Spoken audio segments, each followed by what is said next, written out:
જો ભાભી હોય ને તો એને એક આશા હોય કે મારી ઘરે મારી નણંદ તો છે, મને કામમાં હેલ્પ કરાવશે.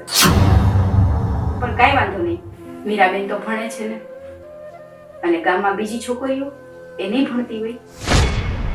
અને રહી વાત મારા ઘરવાળાની, તો એને બીક છે કે ક્યાંક ને ક્યાંક હું કંઈક બોલીશ ને તો કાલ સવારે બા એમ કહી દેશે કે તું તારે નોખો રે, જા નોખો રેવા વયો જા.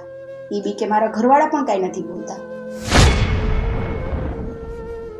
એટલે હા તો બધા ઘર ઘરની કહાની છે અને હંમેશા આવું જ હાલતું રહેવાનું છે.